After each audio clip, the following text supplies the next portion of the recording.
During the live stream leading up to Lover, she compared her previous albums to Cats characters, citing the debut to be Victoria, Fearless to be Jemima, Speak Now to be Gus, Red to be Bomb Ballerina, 1989 to be Mistopheles, Reputation to be Grisabella, and Lover to be Munkus Strap.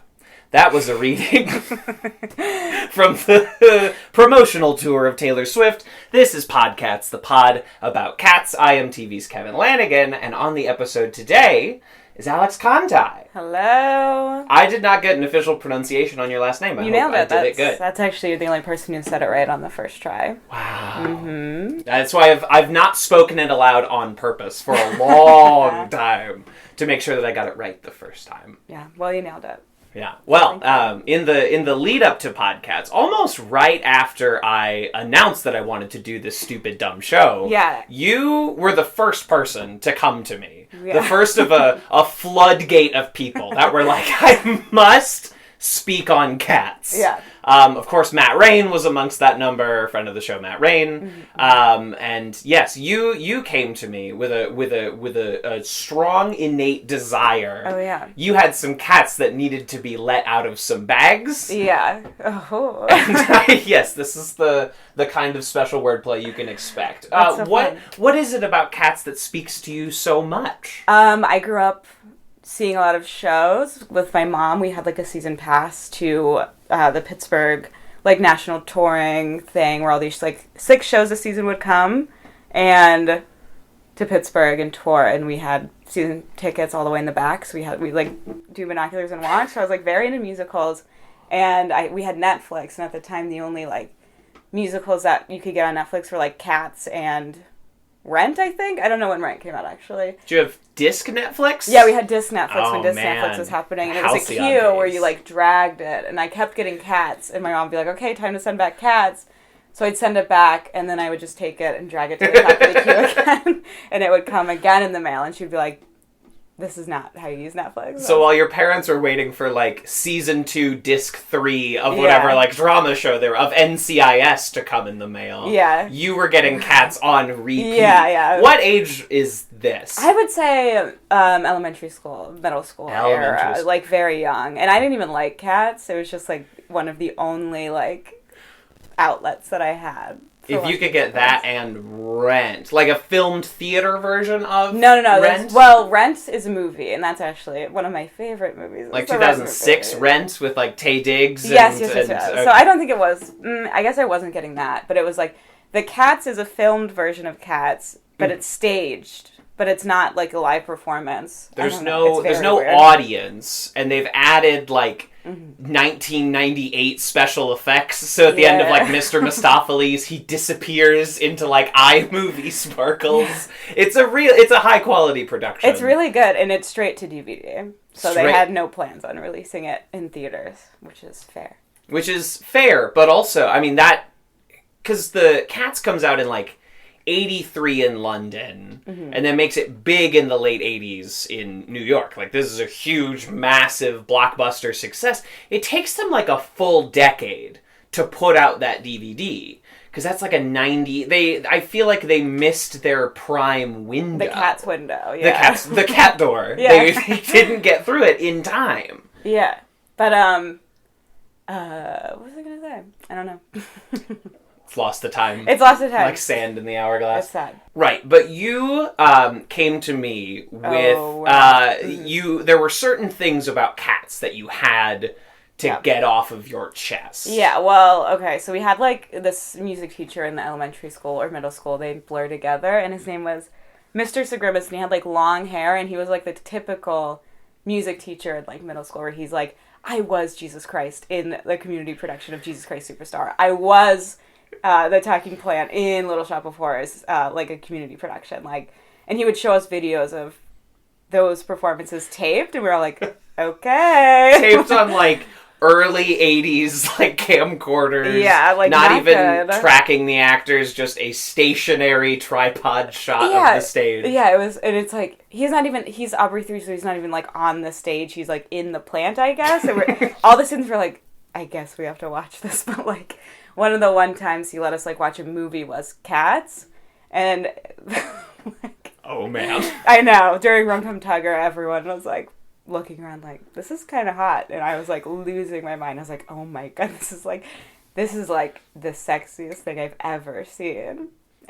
And I rewatched it a couple weeks ago, and it's not anymore. It's no longer the height of eroticism. No, not anymore. Rum Tum Tugger, the curious cat. I know. But he does do there's a lot of hip circles. Yeah. There's a lot of, he's like this 80s hair rocker cat. Yeah, and he has like a fur, like, he's wearing like a black body spandex suit, but he has like the fur collar and like a studded belt, and ooh, wow. It's pretty good. It's pretty good. It's pretty good. And when you're young and you're looking for anything, you're just looking for like scraps of eroticism to like compile together and figure out your whole thing. Yeah, an adult man in a spandex suit is it. That's it. I feel like that's it for a lot of people. I feel like when you're young and you see like your first professional dance production or whatever, and all of those people are in skin tight whatever. Yeah. So whoever or whatever you are into is available to you in as close to the naked form as you've ever seen. Yep. It's leaves little to the imagination, these dance costumes. Yeah, and you're still young where you don't want to see naked bodies. Like, you don't even look at your own when you're getting changed. Like, you're just like, I hope this outfit looks good because I'm not looking at a mirror. Were you hiding? Yeah. All my mirrors were, like, shrouded because I didn't want to see my body. But that's everyone, right? That's everyone, right? I still have a little bit. Like, there is a large mirror in my room that I try to avoid at all costs, really. Yeah, our bathroom has this mirror that runs all the way across the length of the wall. So when you get in the shower, there's a mirror in there. And you're just like, can't wait for this thing to fog up. The one that you have, like, in this bathroom here, where I can, like, watch myself shit. Yeah, it's crazy. That part's funny. But when you're watching yourself take a shower, you're like, No, thank you. Watching yourself take a poo is really funny. Yeah. So I guess Cats is this is a new perspective on Cats that I'm getting after like 10 of these episodes. No one else gets horny from Cats? No. We all get horny from Cats. Okay. That is a universal constant, and I'm worried like what this movie is going to do to us. I feel like a lot of the eroticism is being stripped away from the movie. The inherent eroticism of people in tight clothes dancing is being taken away from us. I'm really mad. When I saw the CGI, I was like, why couldn't they have just taken the CGI money and just made really expensive cat costumes? Because that would have looked better, because the CGI looks bad, and that would have kept like the inherent, like the sexiness of cats. Right, and it's like we have recently, news has broken that even furries are not interested in this version of Cats. Like, this is not what they're into. This is not what they want the furry object to be. And so it exists now in this nether state, this purgatory, where, like, yeah, Idris Elba in, like, skin-tight clothes as a cat could have been hot. Yeah. But now it's just this weird tweener space. Yeah. Where it's Schrodinger's cat. It's like hot and not hot at the same time, and you cannot get fully immersed in anything that's happening. Yeah, I don't think there's, and you can quote me on this, I don't think there's one person that's gonna go genuinely see the Cats movie. You think it's irony across the board? Absolutely. I don't believe anyone that's like, I can't wait to go see Cats. It's like, because you want to make fun of it or see what it is. I think this is going to be a surprisingly huge smash hit. I think this is going to blow up the box office. People are going to be taking their kids to this. Exactly. It's a Christmas movie. It's a kids' family Christmas movie. There's going to be thousands of people in one theater. I'll be there. I mean, I'm going. Like, most of the existence of theater nowadays exists for the elderly ticket market, the season ticket holder, the white hairs who go and see anything because it's a way to, like, get out of the house and not talk to each other for a few hours. And so the matinee market for Cats, I think, is going to be gigantic. Yeah. Yeah, absolutely. It's like when Les Mis came out around Christmas, and my mom and I went and saw it, and we both cried. That movie has problems, but there's something so good and pure about Les Mis just as a musical, as a concept, that the litany of mistakes they made can only make Les Mis so bad. Yeah, like the live singing was not good. Because they're not Broadway singers, so like you don't want to hear them sing live. Hugh Jackman is like a Tony Award nominee. But even Hugh Jackman, like you can tell that he's not like, quote me on this, you can tell he's not like an amazing singer. He's good, but he's not like Josh Groban good. Right. If Josh Groban is our bar. Right, and he should be. If what was it, season 1 of Glee, where they were just like, we're meeting Josh Groban! Okay, yeah. Josh Groban being the, like, benchmark. Yeah. I think Josh Groban's in season 1 of Glee 2 times. Okay. Once because Shelley invites him to that. Remember when they did, like, the acapellas?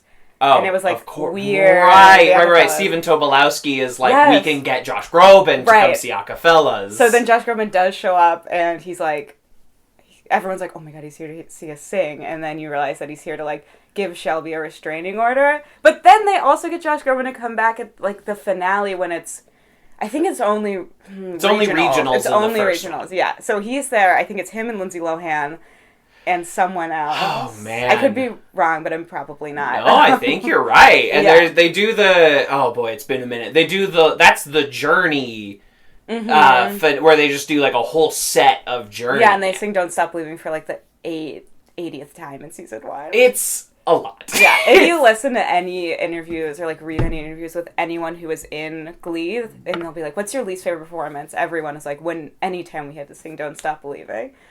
So it was a bad song. Always. It's not a good song. No. And they did it 30. I know it was like the big moment. I know it was like the first of their several like huge radio hits, and every so often like the Glee Christmas soundtrack comes up. If you just like go on Spotify and look up just any random Christmas playlist, you'll get Last Christmas by Finn and Rachel. Like it comes back up. But it did not. I used to be like a religious Glee head, or Gleek, I'm sorry. Yeah. I failed you. Yeah. Because like my high school music teacher brought in Sit Down, You're Rockin' the Boat as like a choral piece that we were going to do, and I was like, from Glee? This is from Glee? And he was like, well, he didn't say this, but he was like, oh, the song they do as an example of them being a bad Glee club in the pilot of Glee? Wow. But like, that's what I wanted Glee to be, is just them doing... I mean, it was them doing Broadway numbers, but not like in a... Not as much. They did do a song from Cats. They did Memory. Who sang it? Kurt, not Rachel. You expect it to be Rachel. I kind of expected to be Kurt. Kurt gets to do a lot of those. Yeah. Kurt got to do that heartbreaking song about the chair still being a chair. A chair is still a chair even when there's no one sitting there. But a house is not a home. Oh my god. I love Glee so much. I feel like a lot of this is going to... I have no outlet to talk about Glee, so I have every outlet to talk about Glee. You take every opportunity. Yeah, I don't listen to Jenna and... who plays Artie? What's his name? Kevin McHale. They have a podcast and I don't listen to it because I'm a bad person, but... Jenna who? I'm failing. Eshkowitz, I think, is how you say her last name. Who did she play on the TV show she was Glee? Tina. Oh! Yeah. Oh. She's like a Broadway... She like has won a Tony for like producing, and then... For producing? I think so, yeah. Not for performing? No. Because she was always, again, on Glee, and I feel bad for her, but she was always the example of like the girl that didn't have it. Yeah, which is weird because she does have it. It's like 3 episodes into Glee, Rachel quits Glee Club for the first of 80 times, and they're trying to use her as the new linchpin to sing Tonight from West Side Story, which is not a ridiculously hard song to sing. No. And she just can't hack it. She's no Rachel Berry. Well, okay, no one's Rachel Berry. I literally think Leah Michele is the best singer that's ever existed. Ever existed. Yeah, ever existed. Every time I hear her sing, I'm like, this is perfect and it can't get any better. We've topped out here. Yeah, I just wish she would go back to Broadway, but she won't. She's filming a Lifetime movie in Hawaii right now. Why would you pass that up? Why would you pass that up? It's going to be huge. It's going to be a giant Lifetime movie. Glee, where are they now? Morrison was on Broadway in some, like, Peter Pan musical not that long ago, I feel. Hate Matthew Morrison so much. I saw him in a show in, like, January. My friend Sarah Garr and I went and saw, like, this Broadway Today Tick show because Ethan Slater was in it, and we're really big. Spongebob had just closed, and we were really big. Posters on your wall, SpongeBob SquarePants, the Broadway musical. I know. I'm sorry I missed it. It was so good. I saw it 3 times. The first time I saw it, I was like, this is amazing. The second time I saw it, I was like, this is my favorite musical besides Fiddler on the Roof. And then the third time I saw it was closing, and everyone cried. But we saw, so we went to a Today Tick's concert, and, like, Matthew Morrison, it was hosted by Darren Criss, which we were like, yes. And Darren Criss was like, okay, well, I said I wasn't going to sing, but I am. And everyone's like, of course you are. It'd be crazy if you didn't do a song. And he's like, I just took this guitar off of someone. And he brought out the Warblers. Yeah. And they sang Bills. I bought the Warblers specific Glee cast album. Same. And that was the one that was on rotation in my car in high school. Very good. It was the best one. It's really good. The Warblers are really good. Warblers kept me alive during season 2. That was what kept me watching Glee season 2. And then the show made it very clear that the Warblers were not going to be an important part of the show anymore, and I said, no thank you! Is that when you stopped watching season 2? I stopped at the finale, because the Glee season 2 finale... It's really good. Okay. Are you going to say it's really bad? I'm going to put that opinion in my back pocket, and I'm going to keep it there until I leave. And then when I leave your apartment, I'm going to scream that it was bad. Well, I think everything about Glee is good. Like, not everything, but I won't stop watching it. I love the season 2 finale. They're in New York, and they start out on the TKTS steps, and Rachel Berry buys tickets to Cats. Wow. And she's like the longest running Broadway musical. Like, I bought a bunch of tickets so we can go see Cats, and I think it was either Quinn or Santana. I think it was Quinn, where she's like, Cats has been closed for like 20 years, and Rachel was like, oh, I thought it was strange that I had to like swipe my credit card through the man's butt crack, and it's like that's one of those Glee moments that defies any sense of reality that the show managed to hold on to. And it's like, it's like Rachel Berry would know that Cats is not on Broadway. Rachel Berry would be A, on top of her shit, and B, would know not to swipe her credit card through a man. That's not a square. That's a man's butt crack. That's a man's butt crack. And the reason why I'm telling the story is because we saw Matthew Morrison in concert, and he is terrible. He's a terrible person. I hate Mr. Shu, and turns out I also hate Matthew Morrison. He was like, everyone turn to a stranger and just like put your hand on their heart and hug them. No, and, absolutely not. Sarah and I turned to each other and we were like, no, we're not going to be doing that. Turn to a stranger? Yeah. You don't know what a stranger's bringing to the table. Exactly. I mean, it was a Today Six concert, so everyone was like super nice and into Broadway. Sure. But like, I am not putting my hand on a stranger's chest or letting someone touch my heart, because like that's where my boobs are. So the heart is where the boobs are. The heart is where the boobs are. I'm crocheting that at home. I'm doing a needle point of the heart is where the boobs are. Put it on Etsy, it'll sell. I think so. I think so. I think I could make a tidy nut off of that. A tidy nut? A nut. I mean, you make your nut. It's your nest. Disgusting. And then Kevin did a hand gesture as if he was throwing dice or something, but it looked... No, that was my crochet. You went like that. It looked like you were jerking off a little bit. The needle point like, for everyone to see. Okay. I'm sorry. It was not supposed to be gross, but well, we're talking about nut Cats. just means something different. Yeah, Cats is this. Every episode of this show comes back to boinking.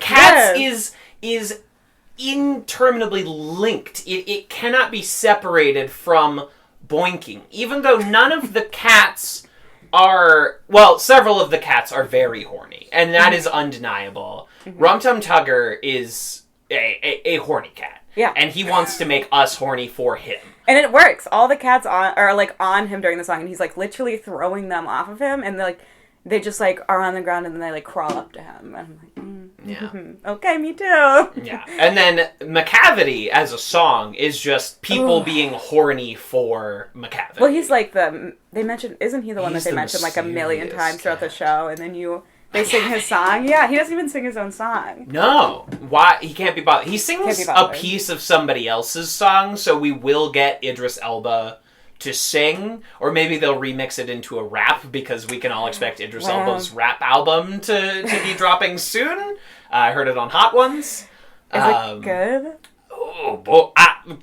I don't know. I mean, I haven't heard. I don't have like a leaked. I don't have a Napster leaked copy of Idris Elba's upcoming rap album, but he promised it to me. On his episode of Hot Ones. I don't watch Hot Ones because they're like 20 minutes long. I only like just started. They're very relaxing. I can just like sit down and just like listen to them talk. But I can also pull out my phone and I will just like miss something. It's something I don't have to pay like rapt attention to. Yeah. Which is nice. I think I've seen one episode of Hot Ones, and it took me like 3 installments to watch. Because they're like 30 minutes long. Yeah, but I will watch a 30-minute BuzzFeed YouTube video where it's like, we wear each other's clothes for a day. And I'm like, that sounds interesting. This is important journalism. I was like, but they're investigation discovery. Yeah, they're not wearing their own clothes? Someone else's? I have to figure that out. Do they fit right? They usually do. Wow. That's incredible. I know. BuzzFeed's doing the important work. I know. Right, every time I watch a BuzzFeed video, I'm like, what a great use of time. I'm glad I did this. The Try Guys, they did try. They did try. And that's all I can ask them to do. I can't believe they're on tour right now. What is their tour? They're like selling out like huge venues. Oh, they're selling out. But like what what is a BuzzFeed Try Guys live Well, they're not show? BuzzFeed anymore. They've separated They've off? separated, but BuzzFeed like still supports them in like but they're like it's weird. I don't know. There must be some kind of deal, but they're their own company now. Like Try Incorporated or something. Incorporated. Try Enterprises. Yeah. Try Limited. But what I guess I'm just wondering what that live show looks like. There's like pyrotechnics and like dancing and costumes. I don't know. Someone I went to high school with went. I should have asked her, but I don't talk to anyone from high school anymore. Is there a story there? No, I had like 3 friends in high school, and then call you Cats girl. They were like, no one wants to be friends with this Cats girl. I had like 3 friends in high school, and then I only kept in touch with one because she was like my best friend for 10 years, and like just last year she decided she didn't want to be my friend anymore while we were living together, and I was like, yay. You woke up one morning and she was like, I don't want to be your friend anymore. Yeah, she was Cats over girl. And I was like, no, and I started crying. And then I put on Rum Tum Tugger and jerked off. It's inseparable from this song. It's a horny song. It's a really by song. And for horny people. Yeah. Andrew Lloyd Webber, as a man, unstoppably horny. You can't listen to Phantom or even Love Never Dies without just it emanating a man that is not getting it at the rate that he thinks he should. I hate that. I am not a huge Andrew Lloyd Webber fan. Like, I had a Greatest Hits CD and I didn't listen to it much, but I just watched Phantom of the Opera for the first time. The Gerard Butler version? Yes, for the first time ever. Like, I've never seen Phantom. I'm a huge Broadway person, just have never seen Phantom because I think growing up I put it on once because it was on TV, and it was like the scene where like the Phantom is a boy in a cage, and I was like, I'm not into this. At like the freak show. Yeah, and I was like, because he has like some scarring on his face. Yeah, and his hair's which blonde. Is obviously equivalent to like a Siamese twins or a bearded woman. Yeah, and a kid with some scars. Yeah, on his and they're face. like treat him badly. And as a kid, I was like, I'm not into this. But I just watched it like a month ago. An incredible film. And I was like, I literally turned to Sarah LaFave, who's in the room right now, and I was like, who has been our silent partner through all of this? She was like, could I listen to the podcast and not say anything at all? And I'm like, of course. But we were watching Phantom of the Opera, and there's this part where like Gerard Butler's wearing this costume, and he like rips off his cape, and I was like, I turned to her and I was like, this is the hottest thing I've ever seen. The hottest thing I have ever seen. And Patrick Wilson in that movie, like, oh my god. Patrick Wilson a snack in that movie. Patrick Wilson a snack all the time, but it's like in that movie with that wig, and he has like the long shoulder length hair that like when he's flips holding out. A sword in a graveyard. Oh my god, he's like objectively sweaty. The hottest thing anyone can do is hold a sword in a graveyard. And he like fences. Ooh. Yeah. Ooh. Yeah, so it turns out Phantom of the Opera is the hottest movie I've ever seen. It was made for me. It is an erotic film. It's very erotic, and I am going to see it on Broadway. Foolish boy. That's so While I'm in the room, I'm just going to say one thing. Please. Alex now listens to the soundtrack every time she showers, and I'll be like in the living room, and all you can hear is like, it's like, is someone being murdered in there? But Alex goes all out and like drops chandeliers from the ceiling. Yeah. It sounds like I also listen to my music way too loud, I've been realizing, especially in the shower. I mean, it's so funny. It's good. And things like echo in the bathroom, so that's where you want to listen to Phantom. You can get the real, like, reverb. Now, are you singing along in the shower, or are you just, it's a listening experience? I don't usually sing in the shower. I'm usually primary listening. You light some incense and a cup of tea, and you're just listening to Phantom. Yeah, taking notes. Not as you're like, they don't want me participating I on the can't cast sing as album. well as them, except Gerard Butler. I'm sure I could. I think you could beat Gerard Butler. Yeah. Well, apparently whoever made the film was like, I'm looking for actors that can sing, not singers that can act. Wow. Which is bold. Which chose, because that movie, Patrick Wilson can sing. He's a Broadway man. Yeah, he was on Broadway. I don't know the Emmy Rossum. Thank you. She was like 18. Yeah, she looks like a child, and Gerard Butler looks like a 40-year-old man, as he has always looked. Yeah. It is uncomfortable. Yep. But I guess that's kind of the point. She's drawn to him because he's, like, mysterious and sexy. He's got an underground... He has a horse underground. His cave is insane. I was like, where does this horse go? Where does it eat? Where did it come from? Yes. Where did it go? Where does it go when they're not riding it? Cotton Eye Joe. Right. He's leading her down to his subterranean bat cave, and suddenly she's on a horse, and then they're on a boat, no horse. Well, where did the horse go? These are the questions. Yeah. They've got the fucking things rising out of the water, but they're on fire. It's so good. Incredible. But Phantom, the movie, is the most Andrew Lloyd Webber has ever been involved in an adaptation of his work. Like, he financed that movie. That's why there are some budgetary shortcuts that you can see on the screen. Yep. And he chose Joel Schumacher as the director. Like, that was his pick for director. He saw Batman and Robin, and he was like, that guy. He was heavily involved in the casting. Like, this is Andrew Lloyd Webber as a film financier putting this movie together. Well, he nailed it. 10 out of 10. It's really good. It's fun. I like it. I like it so much. It's its own special beast. Yeah. Well, have you seen like Bram Stoker's Dracula with Keanu and Gary Oldman? Speaking of horny films. Yes, exactly. I got the same exact vibe from that film as I did from Phantom. So I was like, this is just Dracula with singing, which is more suited for me.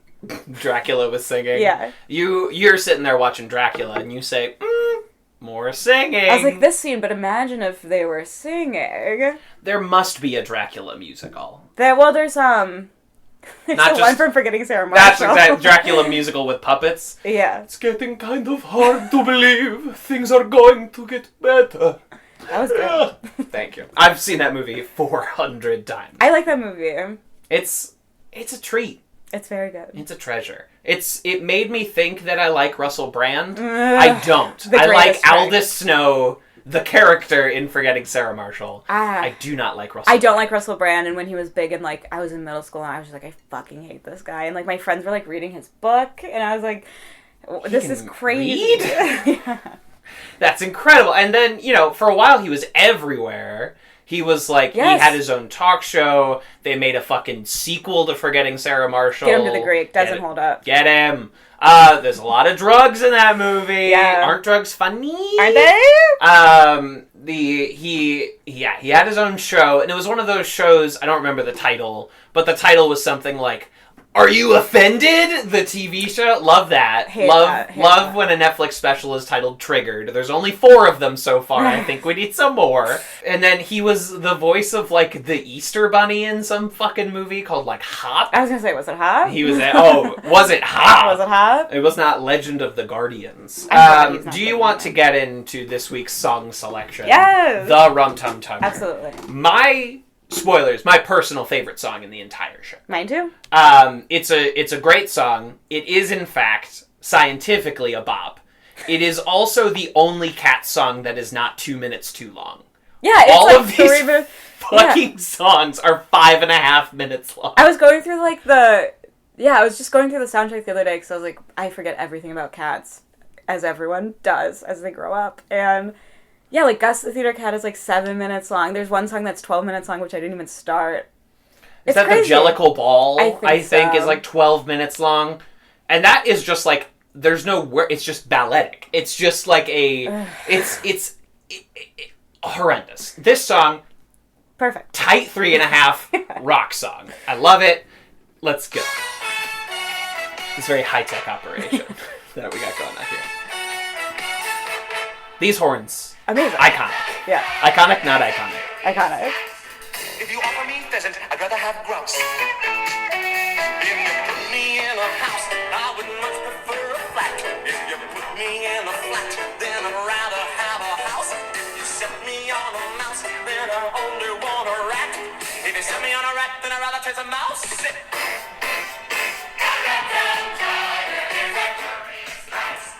And there isn't any need for me to shout it. For he will do as he did do, and there's no doing anything about it. Alright, 47 seconds. We have had a verse, a bridge, and a chorus. 47 seconds. They were like, let's get it all out as fast as possible. They knew what they had, which was like this really, really good horns. And he will do as he. They just wanted to get it to you as quickly as possible, which I appreciate. Yeah. Hate listening to a song waiting 1.5 minutes to get to the first chorus. It's like wasting my time. Don't give me 45 seconds of instrumental leading into it. No, you only listen to a song for the chorus. I mean, I hate to say it. Yeah, exactly. We're all there for the chorus. Yeah, it's the part we remember. It's the part that the song's named after. It's the part that everyone remembers and sings. And I love, especially a Broadway chorus. Oh, like I'm like 20 voices singing at once. I lose my mind. I'm like, oh, they all sound so good. Get it to me. The closest thing I can think of to that is the first song in Les Mis, Look Down. Ooh. They just start chorus. It starts with, and it's so iconic. It's iconic, not iconic. It's iconic. Listen to Word on the Straits. Yeah, I heard your episodes coming up. It's coming up. Yeah. We're working on the scheduling, and I would like to get them on this show. Ooh. They don't know that. I need to talk to Sam. I've already talked to Sam, and I was like, you need to be on PodCATS. Needs to be on PodCATS. And he was like, well, Kevin's going to be on Word on the Straits. But anyway, like most songs in Cats, there are certain songs, it's 2 minutes before the title character shows up. Gus the Theater Cat, it takes 2 minutes for that asshole, that old bitch, to show up on stage and tell me who he is. It's just like 2 minutes of lead up. It's like, each cat has a song. Yeah. Why aren't they singing their own songs and why aren't they on stage the whole time? It's mystifying. But if you go to different versions of this soundtrack, there's on Spotify at least, there are several different versions, but like the London one and the Broadway one and the main ones, you can listen to the same song in those two soundtracks. They are different songs. They are sung, sometimes on the London version, a character will sing their own song, but then on the Broadway version, someone else is singing about them and like the tense has been changed. It's deeply strange. I have not gotten to the bottom of this mystery. I need someone who can tell me what the fuck is going on. I've had cast members of Cats on this fucking show, and they have not been able to. This is something they didn't know. This thing goes deep, and I want to know what the fuck is going on. More Tugger.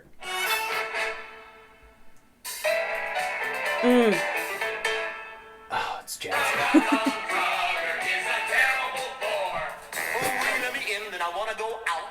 That guy has an opinion. Well, he's jealous.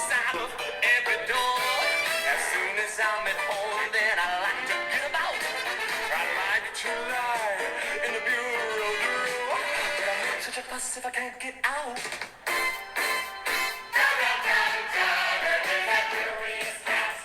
And there isn't any need for you to doubt it. What will do, I see do. And there's no doing anything about it. He puts progressively more stink on that section as the song goes. Good. Oh, wow, wow, wow. Oh, well, it's... in the movie, I mean, it's like he's moving his hips when he does that, and not like the cats are like following it like it's a laser pointer or something. It's so electric and good, and unlike these other songs in this show that can be 6 minutes long, and I'm still like, wait, what? Who is this guy? What is going on? Right. This song, immediately. This cat, he's a bad boy. He's not gonna do what you want him. No. He's 2 capital B's, a bad boy. Mm. He rides a motorcycle. He's got the leather jacket. You do not take him home to mom. No. You cannot. If you're like, I want to go to the movies. Guess what? We're going to the park. But next day you're like, I want to go to the park. Guess what? You're going to the movies. He literally says that. He's like, some days I want a rat. Some days I want a mouse. Some days I want a... It's crazy. If you give me a mouse, I would rather have a rat, but if you give me a rat, I'd rather have a mouse. You can't, you just want to please him and you can't. You can't. And this was probably the start of me only dating guys that were absolutely mean to me. It starts with the Tugger. Yeah. Thanks a lot. Thanks, Andrew.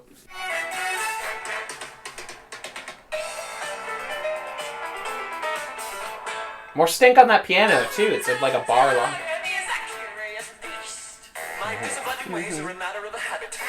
That verse is wild.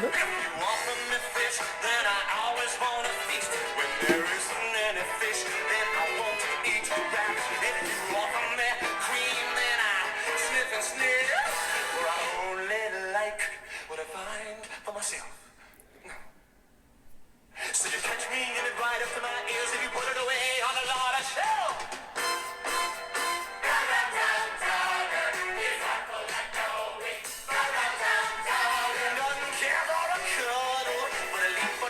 He's not a cuddler. He's not a cuddler. He's not a cuddler. You can't snuggle up to him on the couch and watch Netflix. So sad. This is kind of like every cat. You know how cats are mean? Yeah. And if you give them milk, they're like, I actually don't want milk. But when you're eating cereal, they're like, I really want milk right now. Please? Yeah. That's every cat. It's Rum Tum Tugger is every cat, and every cat is Rum Tum Tugger. Yeah. This is, and that he's got some deceptively hard lines in this. There was that section where he's spitting it out like he's Twista, and I'm baffled as to how anyone can sing that quickly. And the words he's saying are wild. They're very high vocabulary for what he's supposed to be. But I mean, I guess hot guys can be smart too. Prove it. Rum Tum Tugger's proving it right now. Oh, that he's well read. You know what I mean? He's like I'm watching Lost season 1 for the 15th time right now, and you've got Sawyer, who is the bad boy, who's you think he's the no good redneck, but he's cracking into Watership Down. Wow. And he's blowing through that in a couple days. They 5 or 6 episodes into Lost, they figure out that Sawyer is hot. Changes the fucking game. Ooh. They decide that he's not just going to be a no-good dirtbag. He's going to be a no-good dirtbag with a heart. You know what I mean? And it changes the face of television.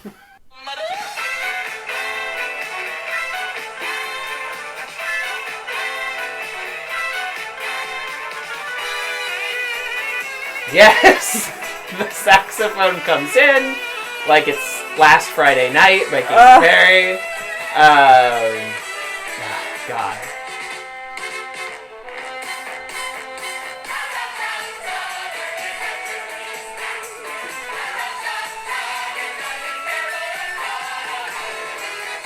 They had to emphasize the cuddling bit again. Yeah.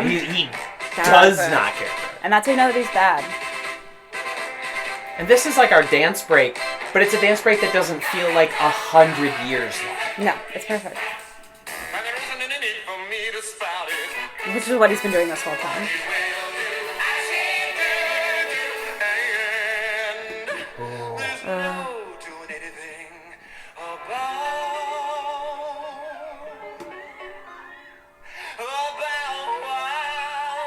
He's doing some Bye Bye Birdie shit.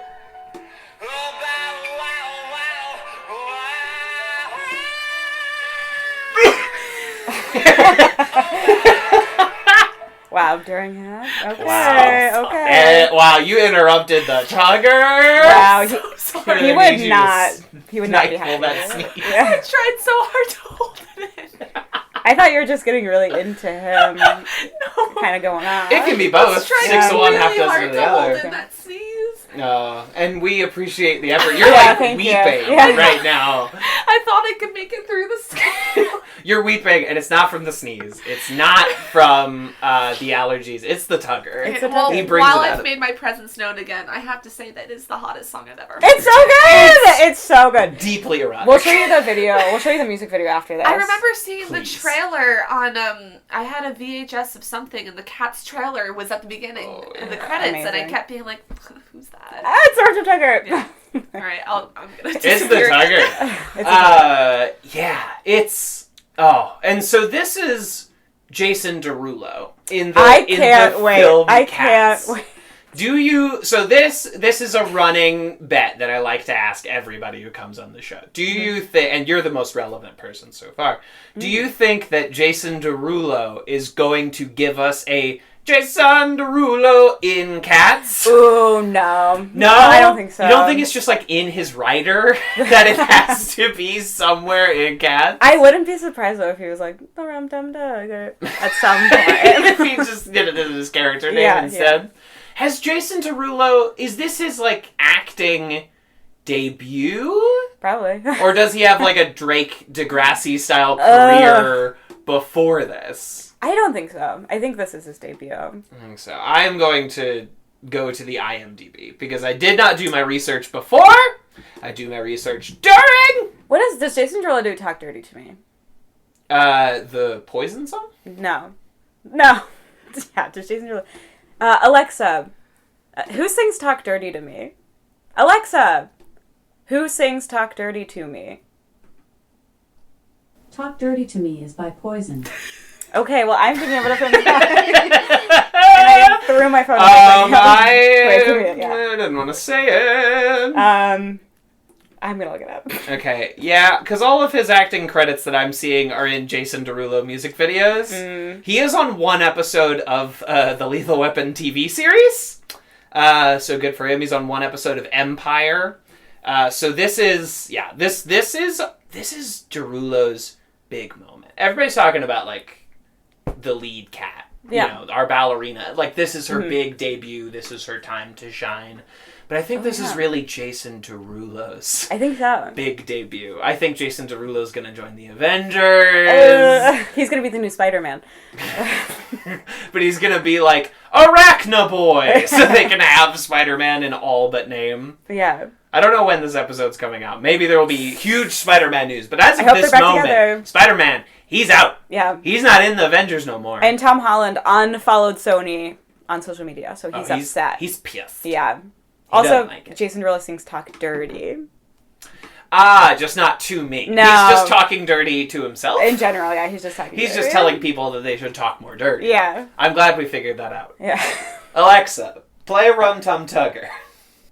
The Rum Tum Tugger from Cats by the Musical Singers from Spotify. Okay, I thought she was going to do the poem for a second.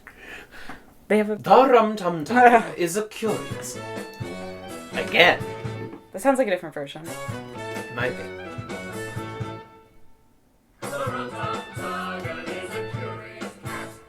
If you offer me pheasant, I'd rather have grouse. This is different. This is different. This is different. I feel like they're going less hard. Would much prefer a flat. If you put me in a flat, then I'd rather have a house. If you set me on a mouse, then I only want a rat. If you set me on a rat, then I'd rather chase a mouse. The like meter is different. He's like breathier. And there isn't any call for me to shout it. Shout it. All you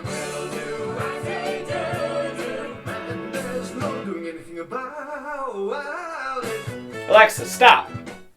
I've never used an Alexa before, so I was really trying to make that happen. I hope, because we talked to Alexa on this show, people in their own homes listening to this out loud are having Alexa just start blasting Rum Tum Tugger. Starts asking. This is the first time I'm noticing your little Waitress pie holder. Mm-hmm. That was my first Broadway show. Was Borellis and Waitress. Wait, a magical experience. When was this? When it was closing, like earlier this year. It's closing right now. It's closing right now? Yeah. They were talking like, it is closing now. No, it's closing in January. Okay, well, I saw the Borelli's Waitress with Gavin Creel. I don't... I'm sorry. I'm bad. I just know Borellis from the version that I saw. I only know Creel.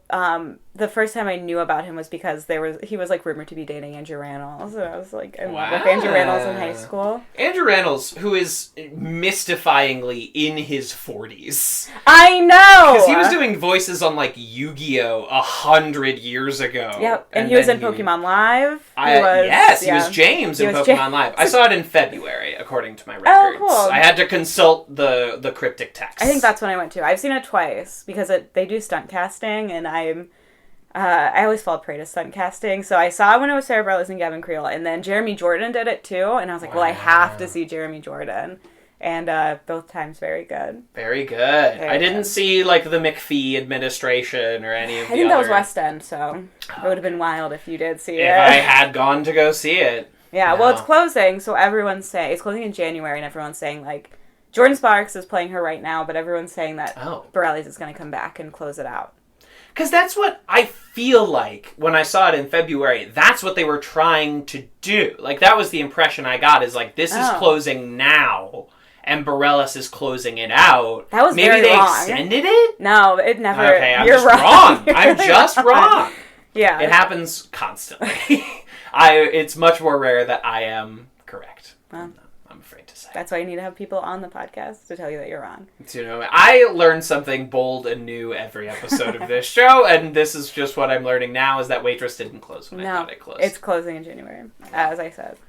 You know what? It's a good show. It is a good show. This podcast is going to fuck up my Spotify most listened to for the year in a big bad way, because I listened to Rum Tum Tugger like 6 times on the way over here just to like really get in the headspace. Get in the headspace of Rum Tum Tugger. Like, who is he? What does he want? What are his goals, his wants, his needs? What is this character's perspective? Where did he come from? Why does he want to ascend to the Jellicle plane? It seems like he's having enough fun on Earth. I don't think he wants to. I think he was just stealing spotlight. Yeah. It's crazy. He just wanted everyone to pay attention to him. He's like those people that run for president who have zero chance in the world of ever becoming president, and they have to know that, right? Yeah. They must know, like, Pete Buttigieg is not going to become president, but I think he just wants people to know who Pete Buttigieg is. Yeah. I don't know anything about politics. Even though I have a Hillary Clinton hanging in my room. The real Hillary Clinton. I have a real Hillary Clinton in my room. Hanging in the room. I used to not know anything about politics because you didn't have to.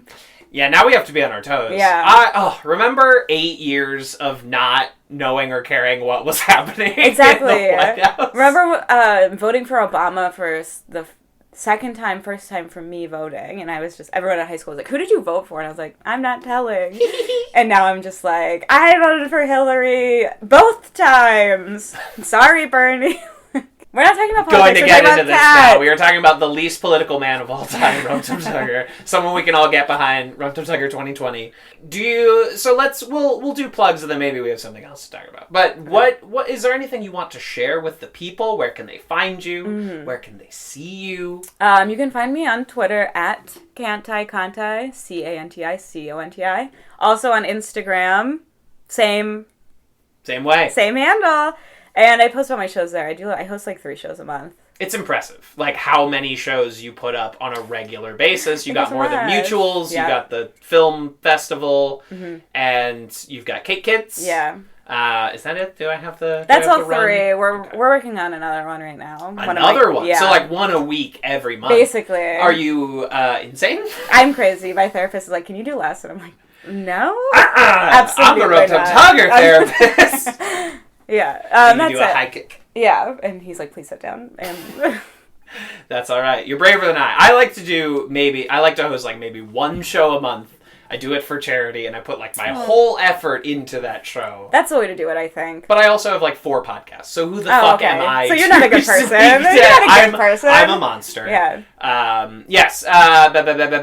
Wherever you're finding the show, there's a way to, like, review, subscribe. Please do that. They help me a lot. patreon.com/TVskevin. Support this show, support the other shows, and you get access to an exclusive podcast where we talk about Hamilton minute by minute. You can also hear our Waitress thoughts, Waitress pre and post game on that same feed. Listen to the Puff and Publishing podcast, my improv show. Listen to the Jive Action Nerds, my tabletop show. Read my Cola Wars short stories about the bloody military conflict between Coke and Pepsi, and TV's Kevin Lanigan, Twitter and Instagram, and all the usual spots. Anything else? This is your big time with cats. Is there anything else that you must get out to the people? About cats? Or about anything. Oh. You can really just call your shots right here. So you want to talk about GLEE some more? Always.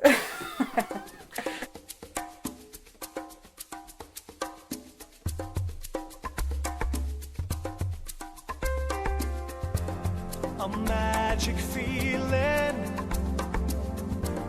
it's grown so strong, always leads me to a place where I belong. Won't go away, never lets me down. I've got the greatest friends that ever could be found. Across every river, behind every tree, on top of every mountain, they're a part of you and me.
Every day that I begin, they burn like fire, they chill like ice, they take on any challenge, make any sacrifice. Across every river, behind every tree, on top of every mountain, they're a part of you and me. One world, now and forever, best friends, loyal and true. One dream, inside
This has been a Talkback Podcast.